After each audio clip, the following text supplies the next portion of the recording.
Cara seru mengajarkan anak literasi. Kemampuan literasi perlu diajarkan kepada anak-anak sejak dini. Misalnya membaca, menulis, berbicara, menghitung, dan memecahkan masalah pada tingkat keahlian tertentu yang diperlukan dalam kehidupan sehari-hari. Namun sebenarnya literasi ini tidak hanya berkaitan dengan kemampuan baca, tulis, hitung, tetapi mencakup seluruh kemampuan yang ada dalam diri anak sendiri. Kemampuan ini perlu dikembangkan. Nah, bagaimana orang tua membuat strategi literasi pada anak? Yang pertama, literasi berbasis bermain. Bermain merupakan dunia bagi anak. Mereka akan mengenali, mempersepsi, dan mempelajari berbagai hal melalui bermain. Sebagai orang tua, menginginkan anaknya belajar sendiri mungkin dengan mengurangi aktivitas bermainnya. Padahal, belajar yang sebenarnya pada anak usia dini adalah melalui kegiatan bermain yang menyenangkan. Yang kedua, orang tua membacakan buku kepada anak. Anak-anak belajar bahasa, fungsi dan bahasa, dan cara menggunakan bahasa. Ini terjadi dalam semua interaksi sosial pada saat yang sama, terutama dalam keluarga.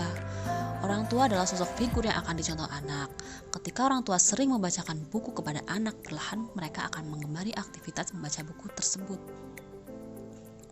Yang ketiga, literasi dikembangkan sesuai kondisi lingkungan. Ketika berinteraksi dengan anak, seharusnya topik yang diangkat adalah sesuai dengan lingkungan. Misalnya menceritakan sosok nelayan apabila tinggal di kawasan pantai, menceritakan sosok petani apabila di desa yang mayoritas berkebun. Begitu juga kawasan perkotaan yang menceritakan sesuatu yang ada di perkotaan. Yang ketiga, berangkat dari hobi dan minat. Perhatikan minat anak, sediakan materi dan kegiatan untuk mendukung minat tersebut. Misalnya, anak yang suka melukis, maka sediakan perlengkapan melukis untuk menunjang minatnya tersebut. Anak-anak membutuhkan banyak kesempatan untuk bermain dan berpikir agar menjadi kreatif. Mulailah dengan memberikan kegiatan yang didasarkan pada minat dan gagasan anak. Ini berarti mempelajari cara mendengarkan dengan sungguh-sungguh apa yang dikatakan anak. Yang kelima, pengembangan literasi melalui budaya daerah. Semakin sering anak mendengar bahasa daerah dan budaya-budayanya, maka semakin menumbuhkan kesadaran fonologinya dan mengembangkan kognisinya. Kesadaran fonologi dan kognitif ini menjadi dasar untuk mengembangkan praliterasi. Mengapa demikian? Karena berdasarkan apa yang mereka dengar, mereka mampu membangun pengetahuan baru dan membawa budaya di sekitar lingkungannya. Yang terakhir, berikan umpan balik kepada anak.